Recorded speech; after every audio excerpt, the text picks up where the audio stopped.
Hey everyone, welcome to our November podcast for the Heights baseball program. It's November 9th and it is 70 degrees out. It's nice. It's too bad that we didn't have this weather back in the middle of October. But either way, I'm here with Coach Carocho as always, and we're going to kind of wrap up the fall season and kind of give a little preview of the early season and the winter.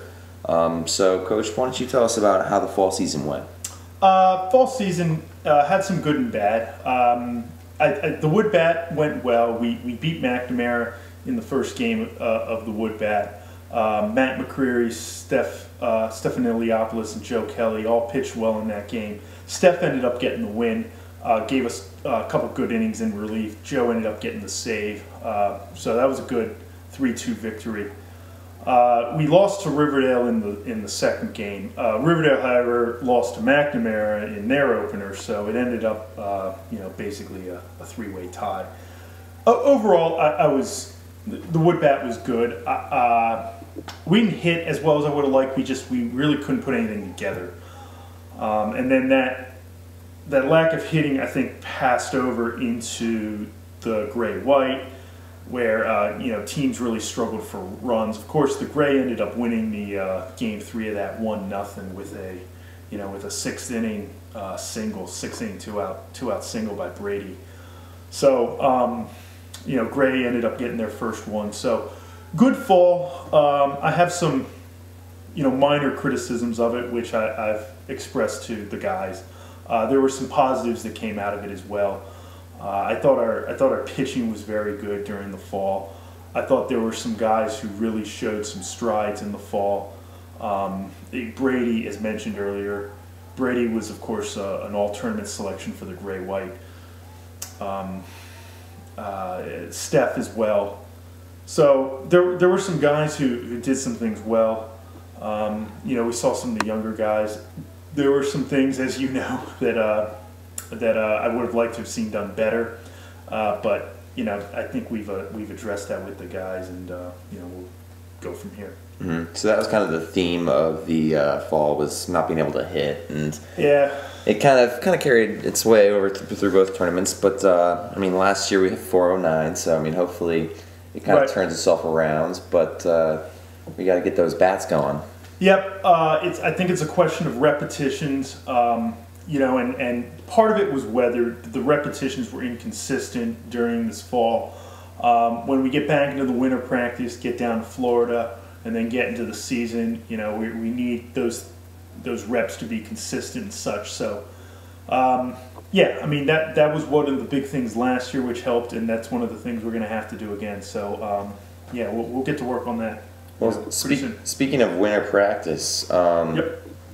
Last year we did practice early in the morning before school, 6:50 starts, and I don't think we did anything after school. But why don't you tell us kind of what's in store for this winter? What is likely in store is a combination of morning and afternoon. What I'm working on right now is gym availability and just sort of in general space availability. As you know, our indoor facilities are very limited here. We basically have the gym and, I guess we have the gym. So, yeah, I am working on maybe some days for some afternoon practice, for example, when the basketball team's away. I'm working on how to structure that right now. The hope is that I'll have a definitive right after Thanksgiving. I kind of aim for December 1st as the date where I will get the winter schedule out. Probably, if I had to say right now, probably a combination of morning and afternoon. Not 100% sure, but likely sort of a hybrid morning-afternoon solution, finalizing the details. So when it comes out around, give or take, December 1st, yep. When will practices begin? Practices will likely begin that week after the high school exams. I've found in the past that the guys come back from break, and that those 2 weeks right when they get back from break, there's a lot going on. There's they have the exams and such, so it's that time period right after exams where we're probably going to get started. We'll probably have a more intense workout session than last year because we're starting later.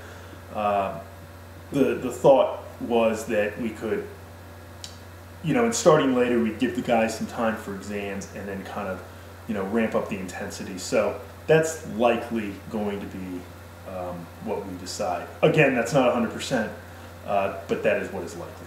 Now, the goal of winter practices has been obviously repetitions, but like you said, the space constraints are extremely limited. Yeah. So is conditioning more of the how do you structure those practices? Because they're much different than practices in the spring and fall. Right. Well, yeah, like you said, the space is different, so it's a lot of indoor. It's kind of a combination of fundamentals and consistency.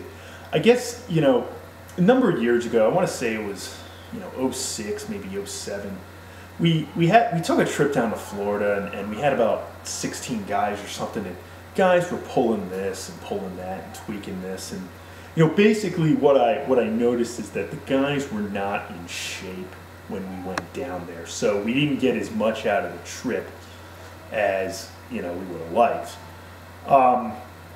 What I decided to do is I said, well, we got to get them doing something during the winter. You just got to get some conditioning, some mechanics and such. So when we get down to Florida, it's to get into baseball shape. Instead of, guys taking a few days to get their arm going, and then, by then, the week's almost over. So that was kind of the impetus. Essentially, we accomplish whatever we can given the space limitations. If we have access to the gym and the weight room, we can do a lot of physical conditioning. But for example, we can't really do all-out throwing drills, for example. We can swing in the cage, we can do bunting mechanics, fielding mechanics, okay, but yes, you are somewhat limited. So, yeah, the winter, you kind of configure your workouts around the facilities you have. Mm-hmm. So. Yeah, and the spring season generally starts 2, 3, 4 days after you get back from Florida. So Florida is really more of a fine-tuning and kind of just getting back into that, baseball mindset rather than just, trying to get your arm loose. And speaking of Florida, we're going to, a little change this year. It's first time in a long time. Yeah. And I'm looking forward to it, Dodger Town and everything. Yep, we're going to Vero Beach. I guess we talked about it a little while ago, but yeah, we're headed to Vero Beach this year. Will be a little bit different. Of course, I think we talked about last time how Cocoa had sort of changed a number of their things. The primary change in my mind being they closed their on-site dormitory for a year. They're going to do renovations. And funny, I talked with the Cocoa guy just the other day, and he essentially said that they're on schedule for it to open up probably this upcoming fall.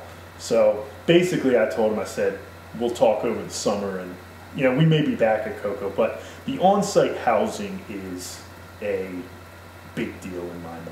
Mm-hmm. And that was something that Vero offered. And then like you said, I'm excited about the Dodger Town, the history and such there. That's something that's I don't know what that's going to be like. I'm waiting to see, just like everybody else. So we get back from Florida, and we've already kind of discussed about the Champions Classic that was formed. But in between our last podcast and now, they've come out with the matchups. Yes. And we get to face off with a team from Baltimore, Gilman. Yeah. Gilman from Baltimore. They won the 2010 MIAA title in Baltimore. For those who don't know, that's the top Baltimore private school league. That would sort of be the Baltimore equivalent of our WCAC. They have about 3 or 4 guys who are going to play Division I. Cal Ripken's son plays there. I think he recently committed to South Carolina.